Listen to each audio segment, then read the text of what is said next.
Imagine this. You've just bought your dream house. The keys are in your hand, the moving van is pulling up, and then you find out your new neighbor has a legal right to walk across your back garden whenever they want. How on earth is that possible? Well, welcome to the fascinating world of English land law. It can feel like a tangled mess, I know, but don't worry. Think of this as your personal roadmap. We're going to break it all down, step by step, and show you the surprisingly logical structure behind it all. So here's our game plan. We're going to start with the absolute basics. What does land even mean in the eyes of the law? Then we'll get into how you prove you own it, what happens when you share it, and finally, we'll untangle that complicated web of other people's rights that can exist over it. All right, first things first. We have to start with the most fundamental question of all. What are we actually talking about when we say land? So, when you buy a house, you might think you're just getting the building and the patch of dirt it sits on. But legally, oh, it's so much more than that. The definition includes the buildings, of course, but it also includes the airspace above your property to a reasonable height anyway, and even objects that have become a permanent part of the whole package. And that brings us to this really crucial legal idea, the difference between a chattel and a fixture. A chattel is just a thing, right? A movable item like your sofa. But a fixture, that's something that was movable, but it's become so attached to the property that the law now sees it as part of the land itself. And the big question is, how do you tell the difference? Well, the courts have a handy two-part test. How stuck on is it? And more importantly, why was it put there in the first place?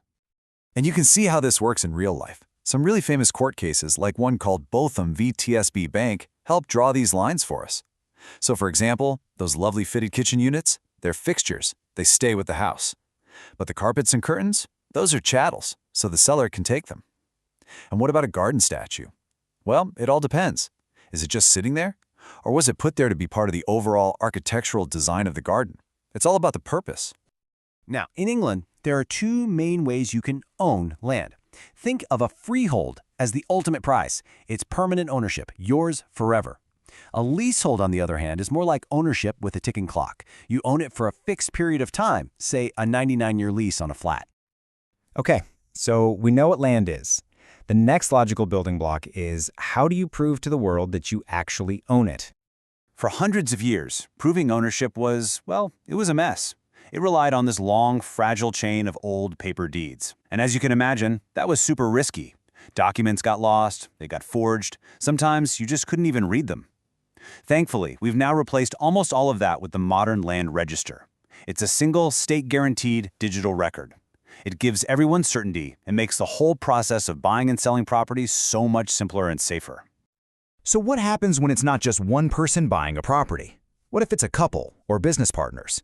That brings us to our next big topic, co-ownership. The law gives us two main ways to do this. The first is a joint tenancy. Here, all the owners are treated like a single legal unit. The key feature is something called the right of survivorship. It's kind of a winner-takes-all situation. If one owner dies, their interest automatically vanishes and the survivors own the whole thing. You can't pass your share on in your will. The other option is a tenancy in common. This is where each owner has their own distinct, separate slice of the pie, and they can leave that share to whoever they want in their will. So what if you start out as joint tenants, but then you decide you do want to be able to leave your share to your kids in your will? Well, there's a process for that, and it's called severance. It converts the ownership into a tenancy in common, and the most common way to do it is pretty straightforward. You just have to give the other owners a written notice that clearly states your intention to sever the tenancy, effective immediately. Now, holding all of this co-ownership stuff together is a really clever legal tool called a trust. In fact, anytime land is co-owned, a trust is created automatically. It neatly separates the trustees, who are the legal owners, the managers on paper, from the beneficiaries, who are the people with the real interest, the ones who actually get to enjoy the property and its value. All right, we have our foundation. Now it's time to add the final and maybe most complex layer, that invisible web of rights that other people can have over your land. And we're not just talking about minor permissions here. These are powerful, legally enforceable rights that can have a huge impact on what you, the owner, can and can't do with your own property. One of the biggest and most common is the lease. Now, we touched on this before, but it's way more than just a rental agreement. A proper lease gives a tenant what's called exclusive possession, the right to control the property and keep everyone else out, even the landlord, for a fixed amount of time. Then you have covenants. Think of these as legally binding promises that are attached to the land itself. A classic example is a new housing development where there's a covenant on every single house that says you can't run a business from home. That promise binds not just the first owner, but every single person who buys that house in the future. And that brings us full circle right back to that story we started with, the easement. This is the legal right for one landowner to use the land of another for a very specific purpose, like your neighbor having a legal right of way to cross your garden. It's a right that belongs to their land, not just to them personally. So we've put down all these different building blocks. Let's take a step back and look at the big picture. Why does understanding this structure actually matter? You see, we've built our roadmap from the very ground up. We started by defining what land even is, talking about fixtures and the two types of estates. Then we saw how the land register proves who owns it. We layered on top of that how it can be shared through co-ownership and trusts. And finally, we added that complex web of third-party rights, like leases, covenants, and easements. And that's really the key to the whole thing.